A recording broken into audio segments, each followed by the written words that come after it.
I'm Theo. And I'm Juliet. And this is Apologies Accepted. We offer an entertaining look at some of the big issues in history by examining public apologies of the famous and infamous. We're looking at politicians, serial killers, actors, and you. Send us a public apology you would like to make, and we'll read it on the air and give you a chance to redeem yourself or just get some guilt off your shoulders. We're here for you. Once a week, maybe more if you're really, really sorry.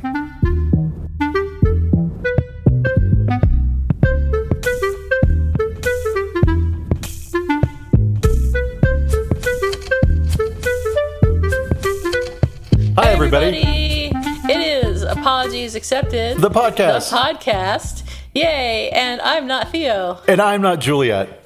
I had to think a minute. Am I not Theo? Is that right? Did I get that right? Many have tried, and nap, many have succeeded far better than I have. Nobody else has succeeded at being Theo. So how you doing, Theo? What's going on? What's the latest? What's the news? Just a bunch of moving and running around like a chicken with my head cut off, as oh my God, that that's expression awesome. runs in my family. Yes. Well, you look great, so you got that going for you. That's what stress and caffeine will do for you. I'm wide fucking awake. I wish I were. I made the mistake of taking a nap, like I said, right before this, and so I'm still half asleep. But my alarm might go off any minute, as a matter of fact. Hopefully it won't. Time to wake up. So You're actually podcasting. It's not just a beautiful dream. Oh, I set the alarm for AM instead of PM, so it's a good thing I woke up on my own. I'm going to cough, so hold on. There, you missed it. But I got to see it in living color.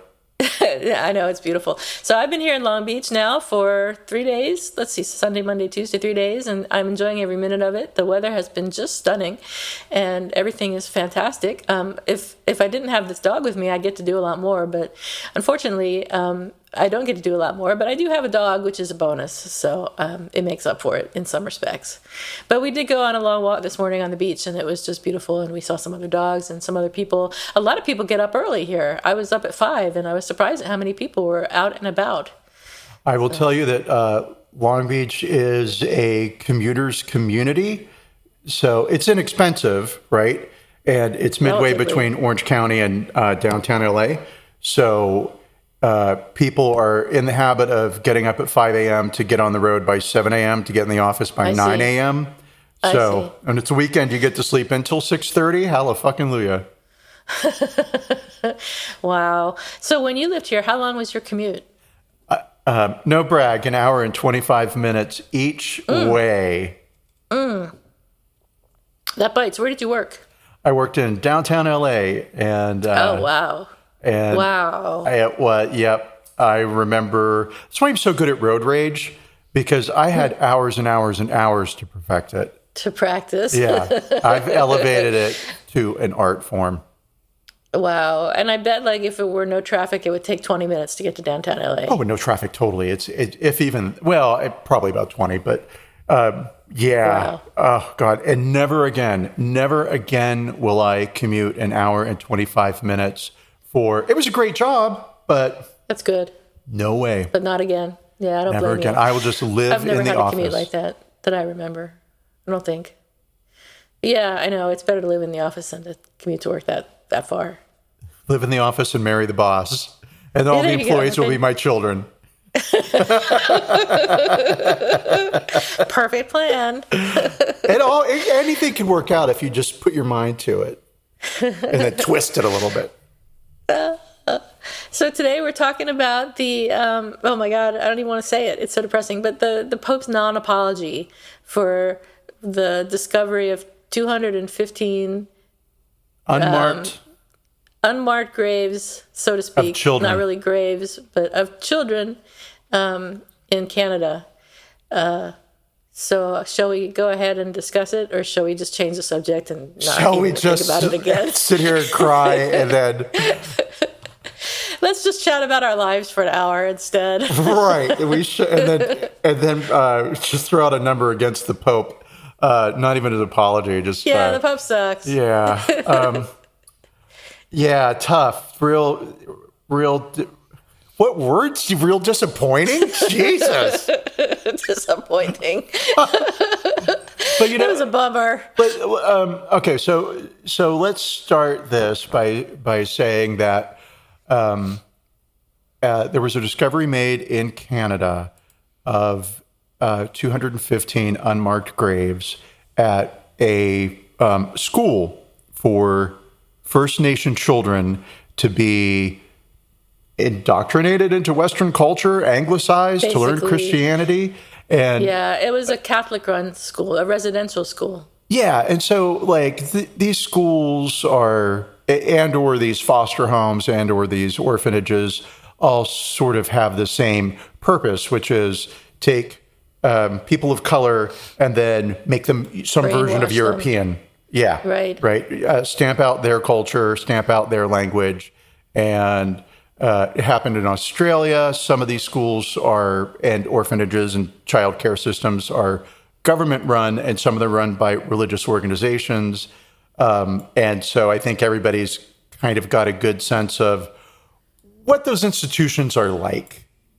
It must have happened in the U.S. too, and maybe still is happening, but I don't think I've heard anything about it, and I didn't come across anything in my research. Oh, I'm I for didn't sure look for America, but there I'm were sure, religious you know, schools it's for happening.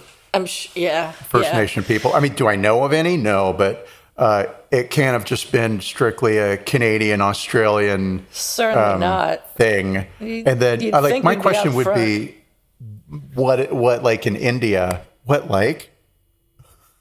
I'm getting so upset that my language ability. God, listen to me flatter myself. Anyway, I'll shut up now.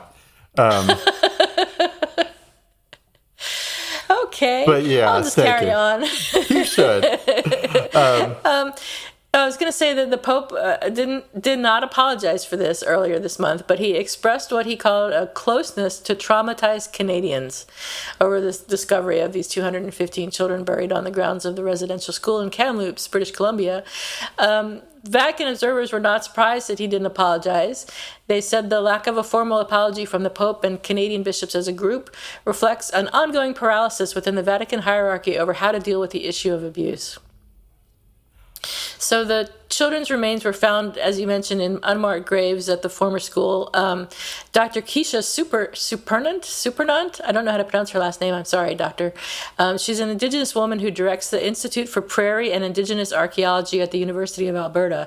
And she's been leading teams that use ground-penetrating radar and other technologies to hunt for remains. And her team is the one that found these 215 unmarked graves at the school, which was operated by the Catholic Church between 1890 and 1969. As Theo mentioned, residential schools were created by the Canadian federal government as part of a broader effort to strip Indigenous people of their cultures and identity. Children forced to attend were frequently subjected to physical, mental, and sexual abuse and suffered neglect and malnutrition.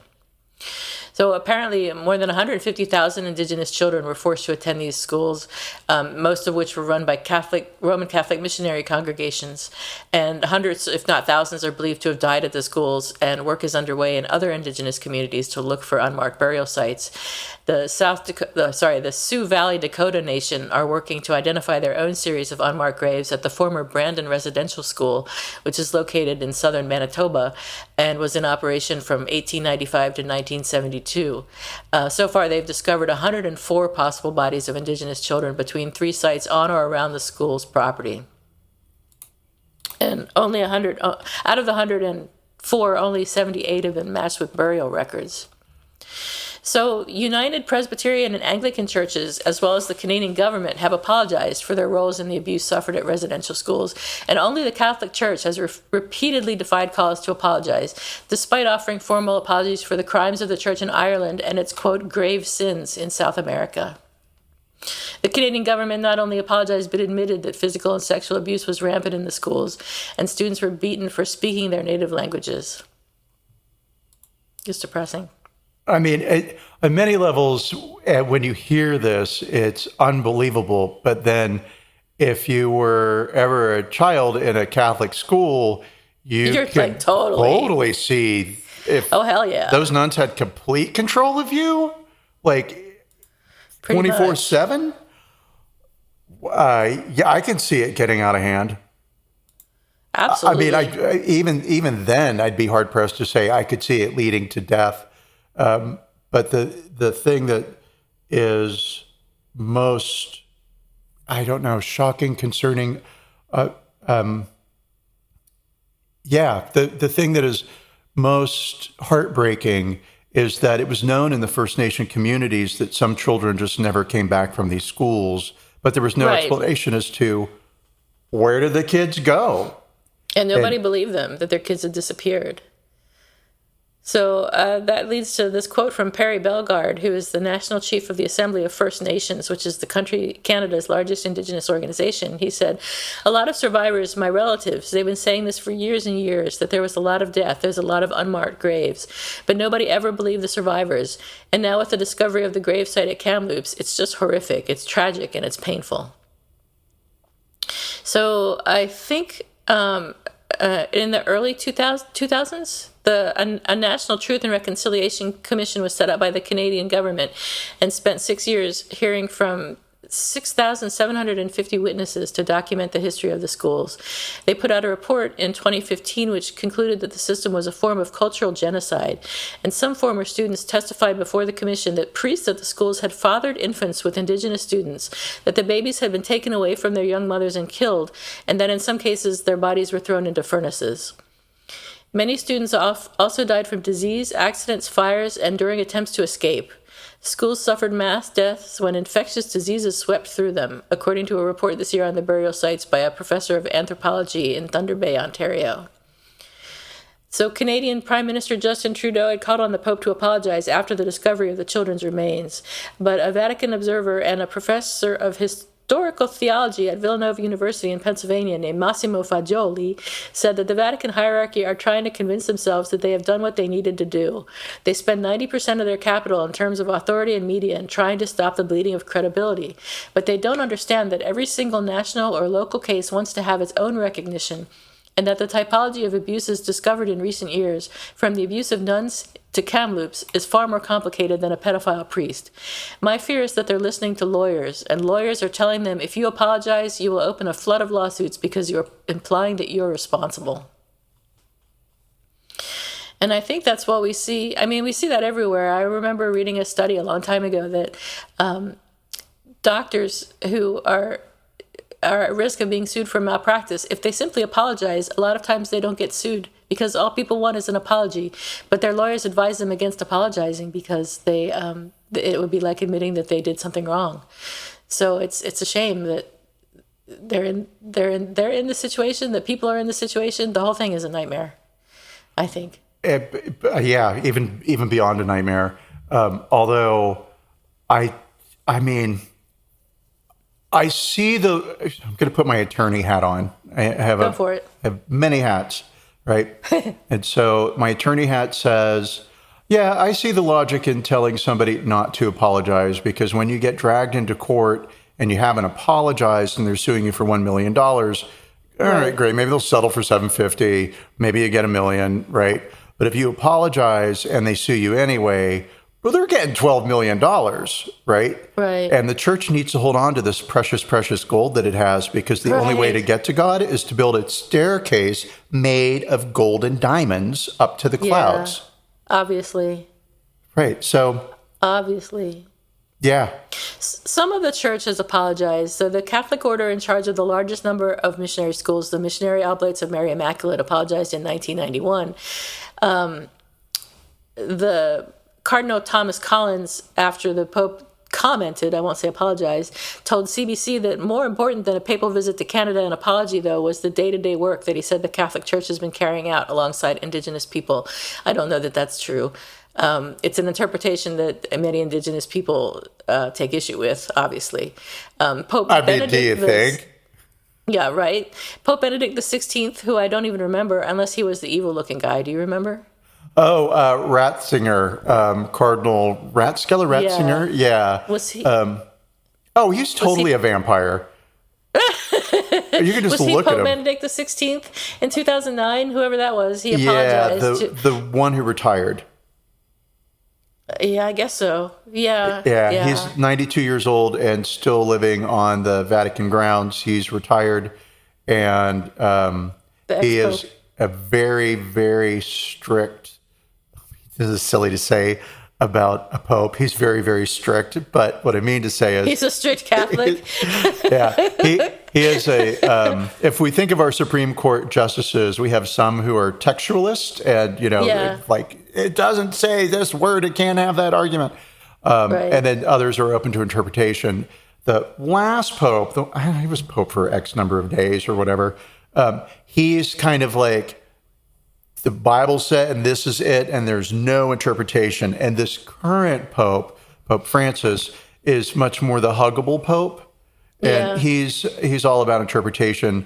And I don't know that I think he has apologized for sexual abuse. For some, yeah. I think I get to it later that there's some apologies for sexual abuse in Germany, and some others, I'm sure, but not this current topic. Which is why this expression of sorrow is so weird to me, because how can you not? I mean, maybe some things simply can't be apologized for.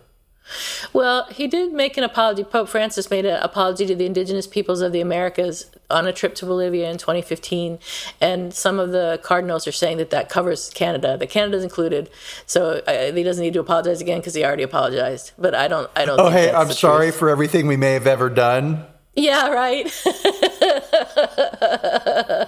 Whether that was jaywalking or burying some kids and not telling anybody about it, we're real sorry. Oh my God.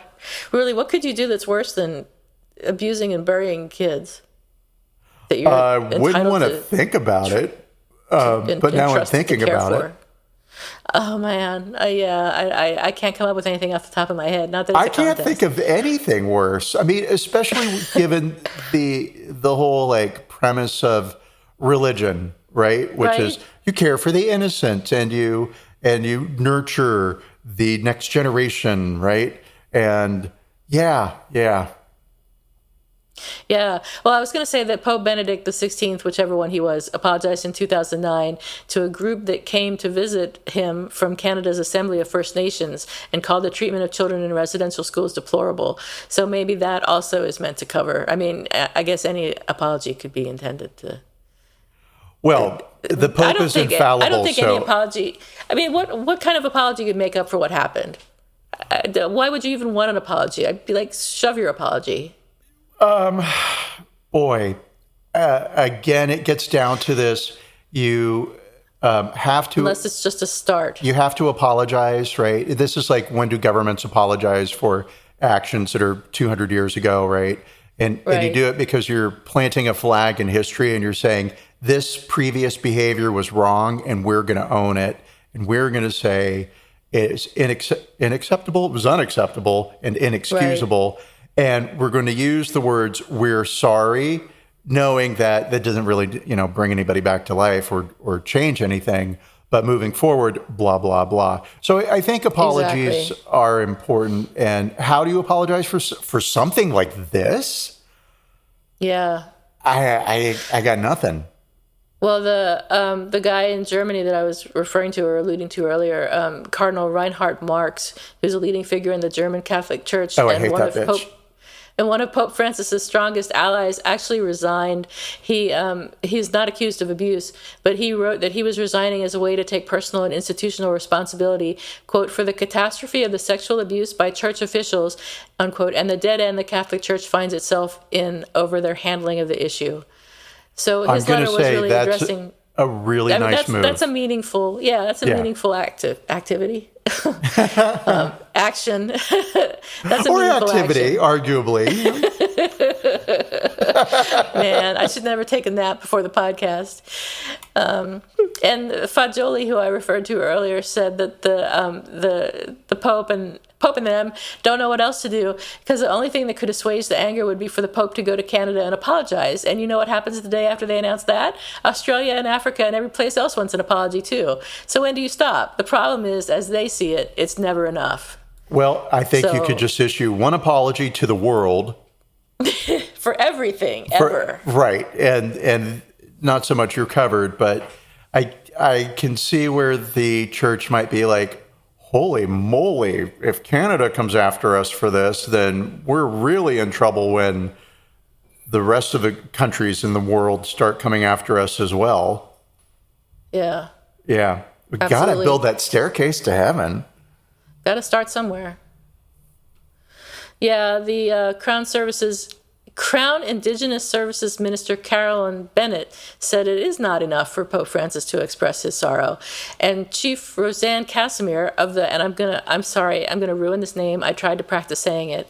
The Tk'emlúps Tezquepem First Nation in British Columbia has also said that her nation wants a public apology from the Catholic Church.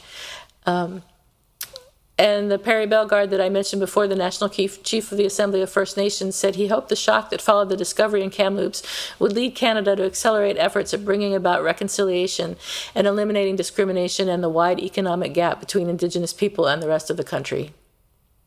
So, yeah, things are still bad for Indigenous people everywhere, probably. He said, we've helped build this great country and nobody's going anywhere. We have to work together, so let's roll up our sleeves and get this work done.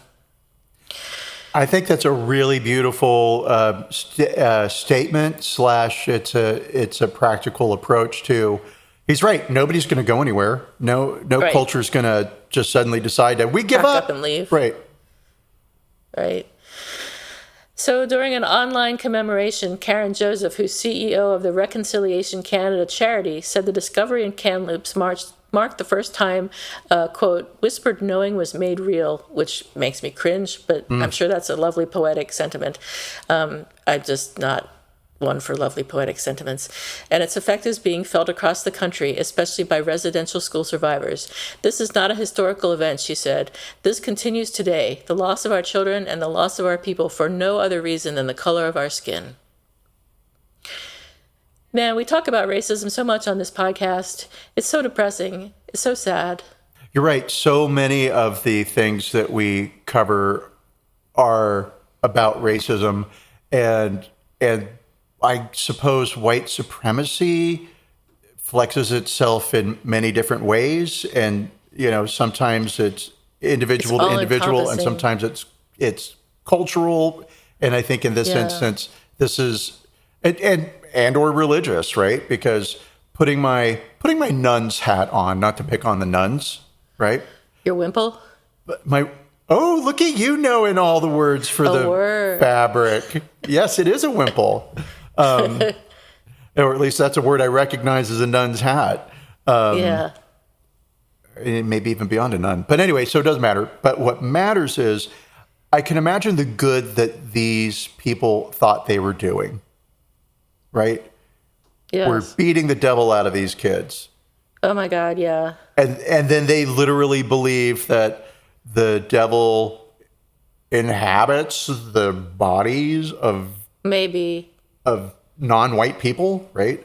Or it's possible. The religious practices of those people. Well, yeah. Right. And not to say that like nuns are sadists, but I bet more than a few belong to a couple of nightclubs. So yeah. I don't know. Well, I think as white people, we don't have to live with the consequences very often of white supremacy, and we aren't affected negatively by it very often.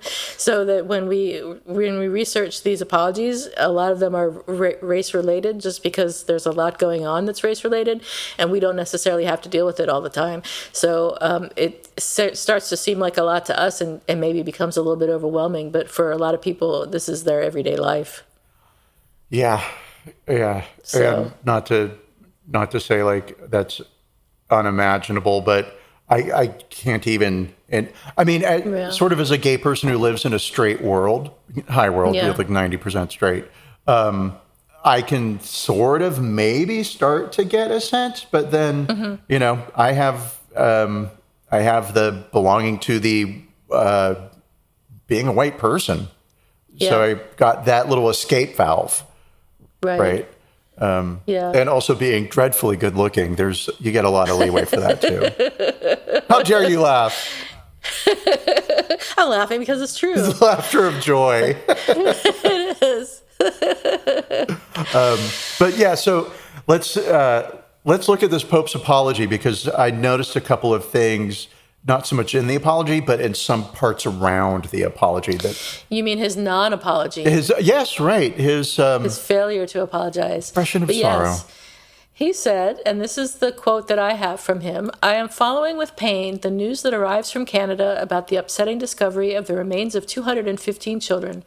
I join with the Canadian bishops and the entire Catholic Church in Canada in expressing my closeness to the Canadian people traumatized by the shocking news. This sad discovery adds to the awareness of the sorrows and sufferings of the past. May the political and religious authorities continue to collaborate with determination to shed light on this sad affair and to commit humbly to a path of reconciliation and healing. These difficult moments represent a strong call to distance ourselves from the colonial model and from today's ideological colonizing, and to walk side by side in dialogue, in mutual respect, and in recognizing rights and cultural values of all the daughters and sons of Canada. Let's entrust to the Lord the souls of all those children deceased in the residential schools of Canada. Let us pray for the families and for the indigenous Canadian communities overcome by sorrow."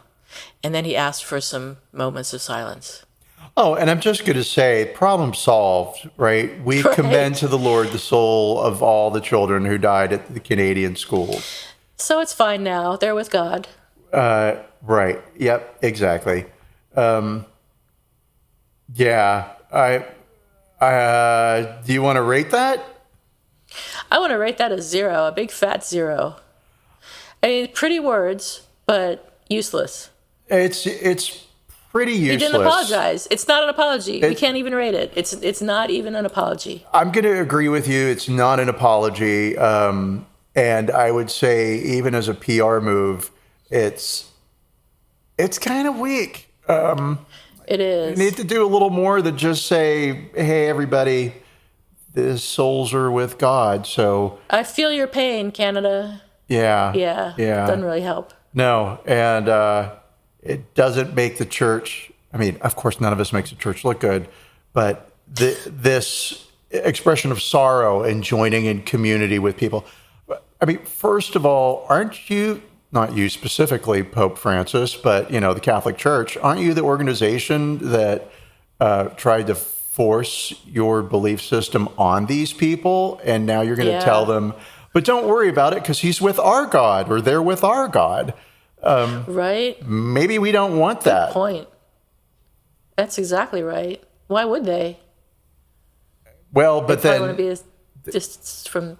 Of course, some of them probably were successfully colonized. right. So maybe Catholics now and are looking to the Pope to make some reason. Do a little more than tell us how sorry you are, or not even sorry, how sad you are, right? Yeah. Yeah, but sure, there are some people that the fact that the Pope acknowledged this and mentioned the school by name and says that he's sad makes everything okay, because the Pope's saying, church did wrong. We know the church did wrong. Can't believe how horrible this is. Not that these aren't his words, but I'm imagining that somebody trying to get on board with the Pope and say, he did it. Yay. Right. The Pope mentioned my name. Yeah. Then, okay, I can see that. But, I mean, not for me. No. And I was born a Catholic, not for me. Yeah. It's not good enough. Yep, it's a big 0. So you give it a 0 too. Oh, for sure. And before that, okay, so this is terrible, but I'm gonna say it. Okay. I can't imitate the Pope without putting on a Count Dracula accent. Right. Oh, that's funny. Any Pope, it doesn't matter, right? I immediately start sounding Transylvanian, and I don't know why. So, how funny. I can't tell you. But Are you going to imitate the Pope? I'm going to imitate the Pope. Because all right, let's hear it. The Pope didn't just come out behind a microphone and say, God, I'm really sad about what happened in Canada. And, wow, we're really with you. And, hey, those kids are with God, and okay, bye, right? Yeah. He spoke to a crowd of people. I think this was issued from the Vatican, but, and again, my apologies to our sincerely religious listeners. The two of our listeners who are probably religious, because we're not a program for religious people. No, move on. Yeah. So they need to move on. I mean, not you. Oh yeah, right. They do. Yeah. I was getting ready to move on anyway. Don't tell me what to do, Juliet. I was going to do what you suggested before you suggested it. Okay, so it does start like this. This isn't me mocking the Pope. It's just so highly mockable that I'm going to mock it, right? Buongiorno! That's how he started his thing. Today in Italy and in other countries, we celebrate the solemnity of the body and blood of Christ. The gospel presents us the narrative of the Last Supper. The words and gestures of the Lord touch our heart. He takes the bread in his hands, pronounces the blessing, breaks it, and offers it to the disciples, saying, "Take this, my body and my blood." No, he didn't. And my blood. I added that. And my blood. But it stops with, "Take this, my body." And the minute I read that, I was immediately back in the third grade. It's so mystical. It's so weird and scary because it's always like my body and my blood, and you could hear the rhythm starting, right? Like, I know, Mass is getting ready to start. This is what I know. we're going to do. Totally. I went to Mass twice a week for 8, 9, 10 years, 12 years, something like that. Oh my God. It really gets in you. I have memories of standing in the school, because of Catholic school, so no problem, main hallway, reciting the rosary with all the kids in the third grade. And don't remember what we were praying for, but just reciting the rosary. And it's like, and the whole rosary, like not just like 10 little beads, but the whole thing. Like, and I can say, let's see if I can even remember it. Hail Mary, full of grace, the Lord is with thee. Blessed art thou among women, blessed fruit of thy womb, Jesus. Holy Mary, Mother of God, pray for sinners now at the hour of our death. Amen. Amen. That counts as one, and I can get through the whole rosary pretty quickly. From third grade. But anyway, so enough about me. And so back to the Pope. So that's how he starts it. It starts in a very mass way. It gets very liturgical. And then he's got another paragraph that I'm not going to read, but it mentions things about fragility and the Eucharist is fragile, but also there is strength in the Eucharist. And for our non-Catholic listeners, people who don't go to church or whatever, the Eucharist is that little wafer, and that's supposed to be the embodiment of Jesus. If you eat that, then you're getting some goodness of Jesus into your body. You're literally eating him. You're literally eating Jesus. And then, and then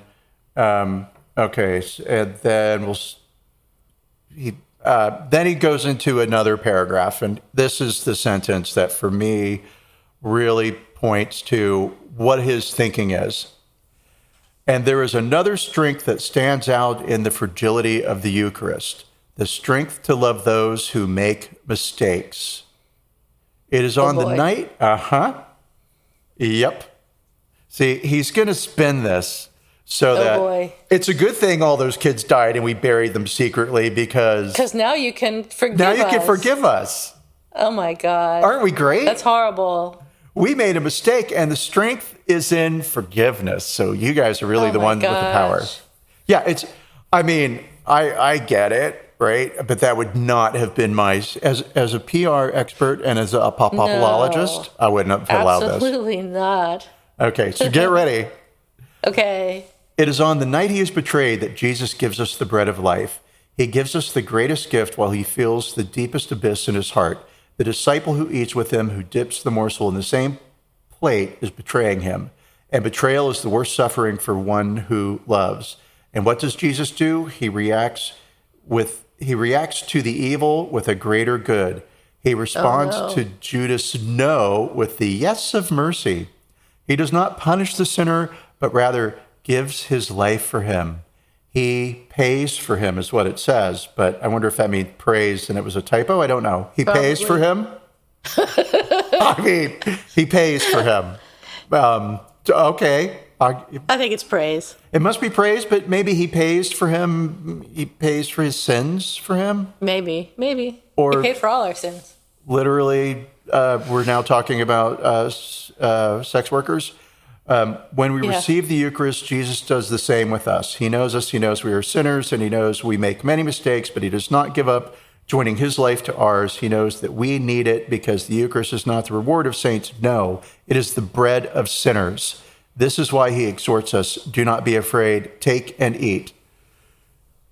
The children of the But night, you're not such allowed beautiful to go music. to confession unless you're not allowed to take the Eucharist unless you've been to confession. So how can it be the bread of sinners?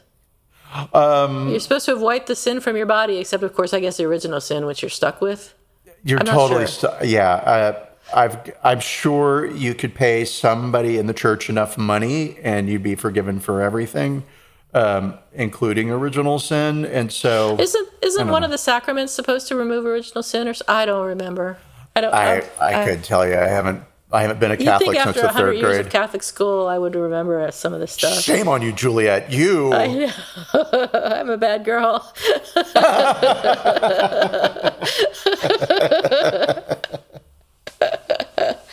Forgive me. Never. Yeah, I don't know. I mean, so, clearly he's setting it up there that hey, we made a mistake, but let's remember we're all Christian and we're supposed to forgive. So let that forgiveness rain down on me. Right. It's Right. a bukkake of forgiveness. Oh, God. I was just going to say how self-serving that was. I'm going to pass out. That's so great. Oh, man. I hope nobody listening to this is religious at all, because that's probably They won't over be the top after for they them. hear this episode. Oh, that's just as well. I'm sure there's worse to come. So they just got a couple of other paragraphs, and I won't read with those, but he ends with, please do not forget to pray for me. Enjoy your lunch. Arrivederci.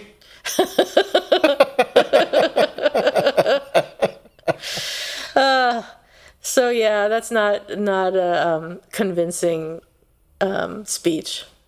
No, not at all. And so I do know that the Canadian government has set aside a fund of $10 million to locate other unmarked graves at other facilities. Residential schools. Yes. And so, nice. And then it's kind of like, what does the church do with this? Right. And do I care? No, I don't care. Not because I'm Catholic. What am I trying to say? Like, I'm not Catholic anymore, but a part of me still is, right? The same part of me that's Wiccan, and the same part of me that's Jewish, and the same part of me that was Muslim for 2 days. Yeah, some pretty prayers. And that Catholic part of me just expects more. Yeah, I mean, I expect more, and I don't give a shit what they do. But I mean, I really think in the long run they're going to end up apologizing, and maybe we'll make a note of it when they do in a future podcast. And doing something. I mean, let's get these bodies back to their families, or let's get them someplace, something like that. Right? Yeah, and give them a decent burial at the very least. Yeah, right. Although I'm sure that in the dead of night, when the priests and nuns were digging these graves, how in the world do you, as a teacher, as a caregiver for children, as somebody who's running an institution and responsible for the day-to-day operations, as the janitor, whoever you are, right? Yeah. How in the world do you bury a child just in a shallow pit? I don't know how deep it was, right? I'm assuming it's shallow, yeah. Say some prayers and then go back to the orphanage and do it again, or go back to the school and...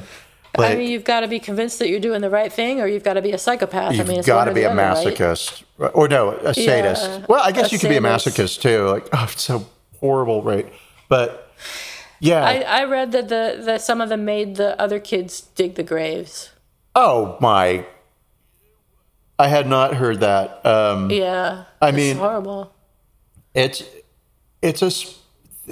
believe it.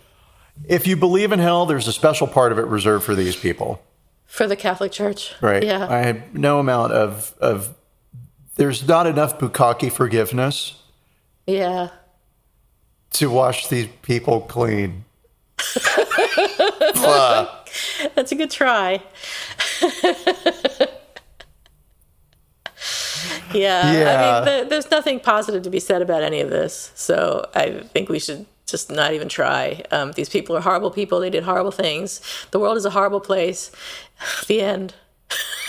Dad. Well, okay. So what? All right. So what's the Catholic Church response to your statement? Horrible things exist so that goodness has a chance to spread its wings and soar Okay. into the skies of Are you gonna break into love song? and beauty. Yeah.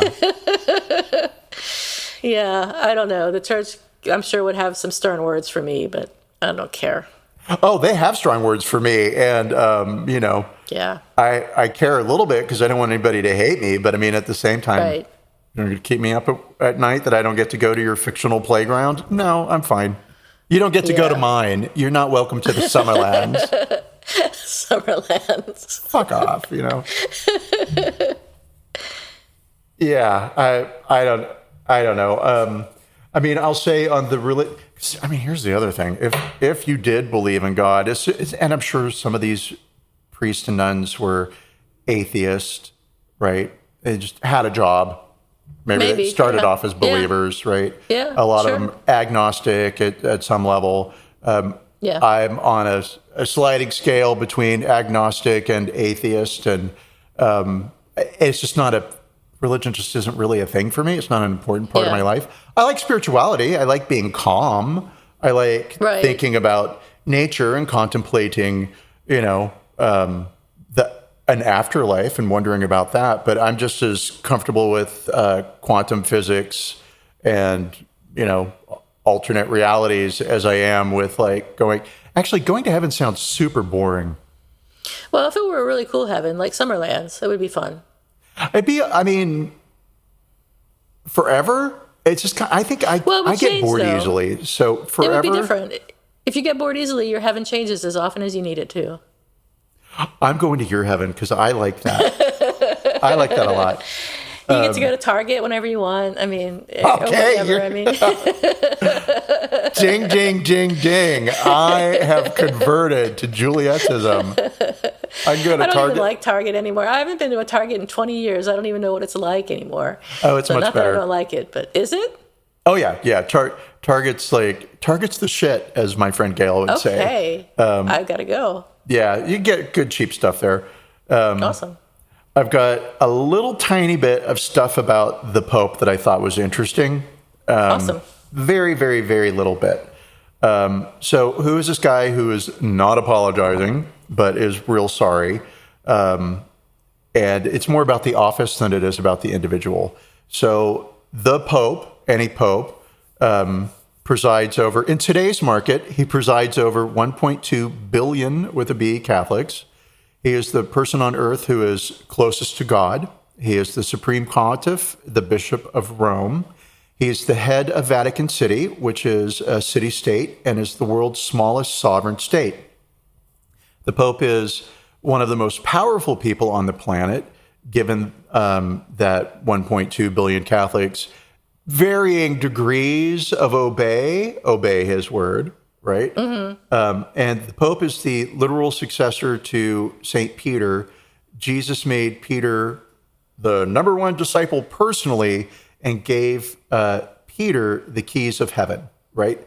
Which is why on the Pope's, call it a logo, on his flag, and the Pope's symbol, whatever, right? Keys. You'll see a lot of keys figuring prominently, right? So that's the keys to heaven. So he's God's BFF. God's BFF, and God was like, here are the keys to my house, right? Okay. And so that's why in popular fiction, folklore, Peter stands at the gate, right? Because he's got the key to open the gate. To let you in. Right. Ah, I see. Yeah, cool. I Like, understand. all right, that's how that got, even though it's not in the Bibles, everybody will tell you that Peter's standing at the pearly gates, right? Yeah. And so Jesus also gave Peter the powers of binding and loosing, which means that Peter had the power by indisputable authority to forbid anything or permit anything. Yeah. Right. And then Peter passed that along until we got to our current Pope, right? Who we're almost 2,000 years later since the time of Peter. So Peter lived in about 30 CE, right? AD, CE. Right. So in 2030, it will literally be 2,000 years since the time of Peter. And Jesus will come down and slap me because like I wasn't paying enough attention to the second coming. Because isn't it supposed to be two? There's always a second coming. Yeah. Right. I don't know when it's supposed to be. Well, I think that's the whole thing in the Bible is like no one will ever know. No, you know not the day nor the hour or whatever. Yeah, right. But for some reason, well, it's not for some reason. It makes total sense. Significant dates always start to trigger this second wave of second coming, right? So in the year 999, there was a complete like European meltdown of people running into churches and, you know, praying and praying and praying, waiting for Jesus to come. Oh, wow. Because the year was going to turn 1,000, right? Yeah. And so no surprise in 2000, we kind of had that. But we had that more with the Y2K thing. Yeah. We freaked out about that instead of God. Instead of God, right? Well, technology is our God, yes. Yeah. Yeah. So, so you were telling me the other day that you didn't understand how the Pope could be infallible and have had so many different popes say so many different things. Exactly. That contradict each other. Because at some point, these people write things down, right? So at some point you can go to the book and say, all right, this guy said that you're not allowed to sleep with your sister, but this guy says have it going. So which one is right? If they're all infallible, how does that work? Right, exactly. Is it the one who spoke last? Yeah. Right. And what about the guy who spoke first? Was he wrong? Can a pope be wrong? Or was he right at that one time? At that moment? Yeah. Right. And these are if we have this question, you know, this question's asked 1,000 times a day of every priest, right? Yeah. So there's a pat answer out there somewhere. I just didn't Google Don't know it. I should Google it one day and find out. Yes, the day that I'm curious. Fair enough. Or maybe they just say that we just misunderstood and they've never really contradicted each other. Right. If you look at where the comma is in that sentence, it's not really saying that. In the original language, it really means blah, blah, blah. I love that shit. That I took a religious course in the summer for school, right? Yeah. Whatever it was, I had to take blah this, and this was the class that was available. But I was like, cool. I'll study Christianity, and I forget what it was. Like it was like the first 100 years or whatever, and it was a fascinating course. And I'm so happy that I took it at the end of my college career, as opposed to the start. Because if I had taken that course at the beginning, I would have totally studied theology, right? But I would have had to have learned Greek and Latin and Hebrew and blah. But I almost said our priest. Our professor, they both start with a PR. He read all of those languages and he took us through the Bible and explained like, you know, this word and what it meant in 200 and what was that culture. And then how could that word have been translated and understood by the next culture that came along and translated it. Right. And it was fascinating. And I wish I could remember anything about it.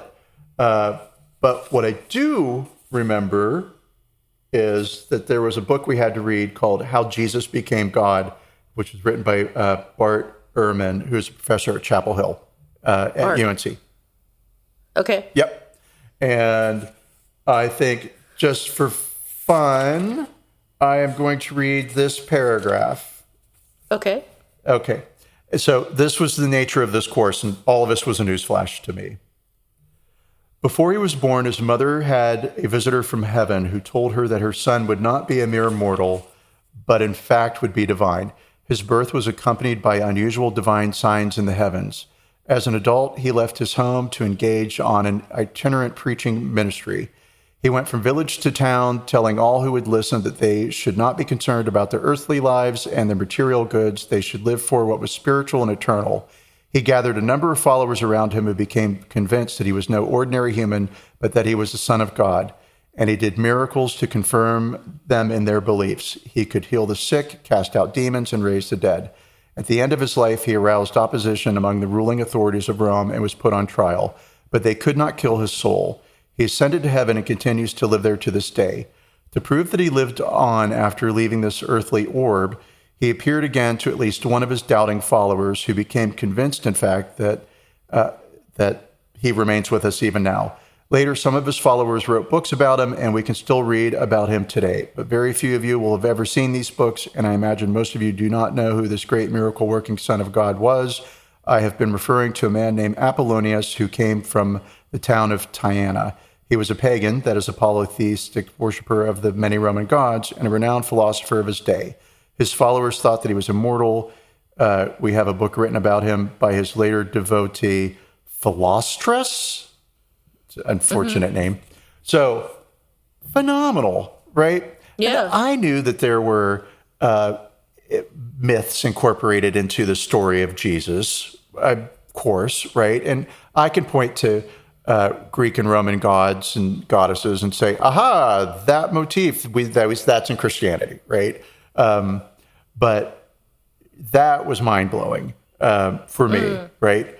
And it just kind of reconfirmed to me that it's, for me, a fine decision I've made to sit out religion and just kind of be like, hey, whatever, Venus is an awesome goddess. Don't pray to her too hard because love's hard.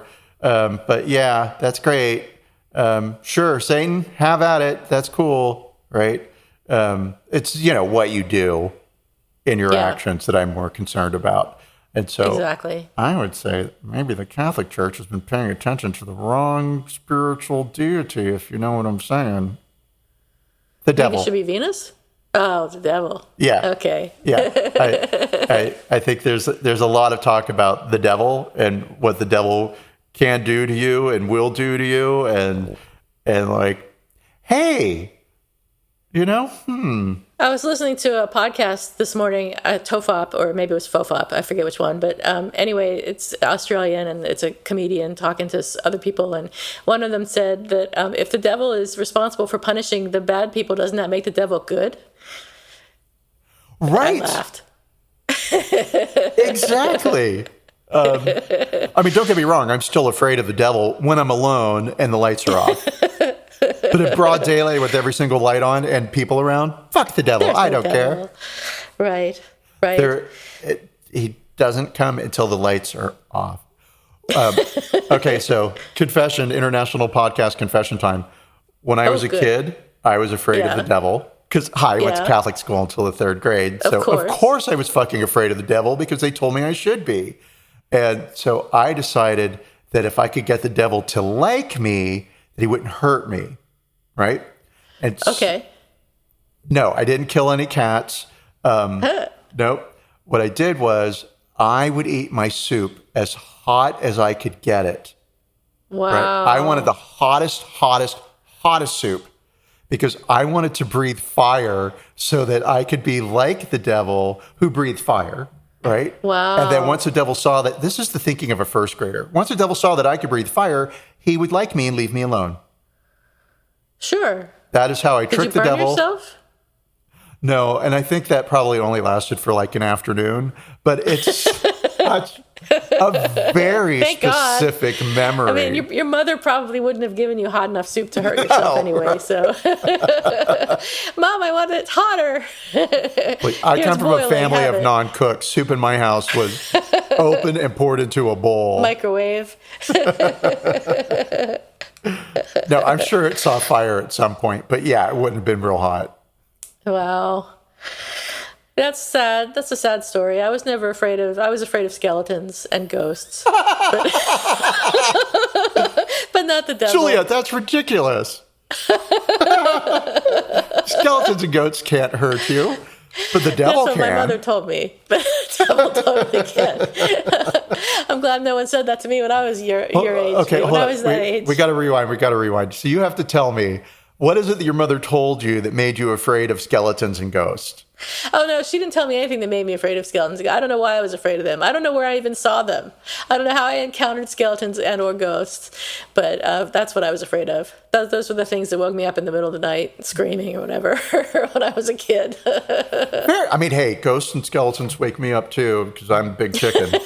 But the devil wakes me up more. Okay. Those screams are louder. Yeah. Well, how about who's sorry now? Do you have any apologies or apologies that are owed to you? Oh, or is there anything I'm sad about that I haven't apologized for? Right. Anything religious, maybe. You know, it's funny. This is our 32nd episode, and this segment always catches me by surprise. I know, me too. I'm always like, oh yeah, we have this thing, and what am I going to say? What am I really sorry for? It doesn't happen every single episode. No. There's something that I might express some sorrow for that also wasn't I'm sure Pope Francis is like, listen, I wasn't around in 1890. And so what those bitches did at that school, that's not on me. But, yeah. I am sad. I mean, I can apologize for things like laughing at a funeral. When I was a kid, we had to go to funerals sometimes because if there was no one else to go and it was somebody in our parish or whatever that there was a funeral for and it was during school hours, sometimes we had to go to the funeral. Did you get extra credit for that? No, of course not. I am outraged. What the nuns told us. But I remember one time a friend and I had a laughing fit in the middle of a funeral, but I don't think anyone even noticed. So it's really not. I mean, I'm sorry to the person who died and their paltry loved ones who were there, but. Paltry, is that the word? Sure, or the scarcity of, the few that were there. There's a word, and I can't think of it right now. I can't think of it either. The paucity of the loved ones who were there. That's close, or is that close? Sure. Right now, that's the word. I'm sorry for them that I laughed, and then I'm sorry to my friend that I laughed during his funeral, during his wedding. Oh, that's fine. I don't think he noticed that I was laughing during his wedding, but I was making fun of him behind his back at his wedding because I'm a horrible person. I mean, I liked him a lot, and he was a really good guy, and I still like him a lot. I don't really know him anymore, but he didn't deserve to have someone laughing at his wedding. But there you are. You were filled with joy for him. Happiness and joy. I was filled with joy for him. Right. These ceremonies make me laugh, I think. It's not the... Same. Whoever's there. It's just if I'm in a formal situation, I'm going to laugh. Right. Anything that's stressful, I'm going to make some sick, stupid, twisted joke in my head. And then I'll laugh at how funny what I just thought was. And then I look like a jerk. But, hey. Okay, so I have one. It's semi-ish related. In that it'd be a religious observance, I suppose. And I'm sad about it, but I'm not sorry about it. So when we were really, really little, I was probably 5, our next door neighbor passed away. And he was an old man. He was in his 90s. And we went to his funeral, but his family didn't want us to go to his funeral. He was our landlord, and my mother was... semi-dating his son, but kind of not. She'd just gotten divorced, and so she was Christian, and we lived in a Jewish neighborhood, and so his family, meaning his sister, really didn't want him, and so we were allowed to go if we went early before anybody was there. And why did I have to give all that extra information out? No, I thought it was interesting. So we're in not really the chapel. We're in the memorial place, right? Yeah. And kneeling at the casket, which is open. And our mother told us to pray. And so we did. And my sister, who was less than 5, didn't know any prayers that she could say. And she wanted to know if she could say the food prayer. And my mom said yes. And so my sister said, God is great. God is good. Let us thank him for this food. Amen.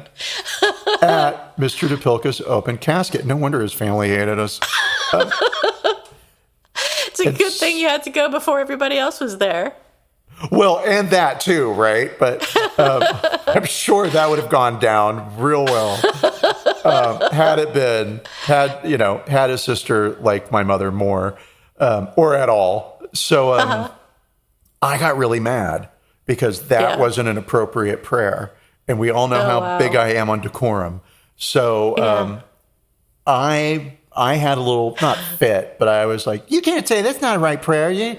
You say what I'm saying, right? And she didn't want to. She wanted to say the food prayer again.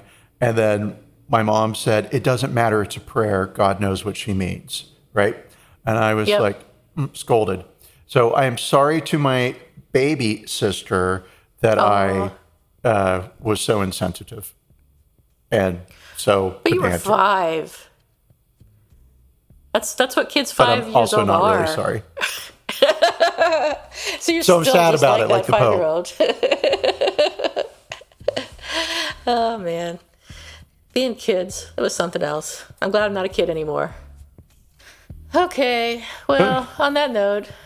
On those many notes. On those many notes, we're sorry. We apologize for what the Catholic Church did in Canada, and... Because we are better than the Pope. We are better than the Pope, obviously, since we've apologized. He doesn't even have a podcast. With as many listeners as we do. I'm sorry, Juliet. I heard the elevator doors to hell opening. I have to run. Sorry, I didn't hear you. Oh, it's probably a good thing. It's because the elevator doors to hell just opened up and I'm being pulled inside. Okay, gotcha. All right. On those many notes, we will say goodbye, and we'll be back in a week with additional news. Very official. Bye. Goodbye.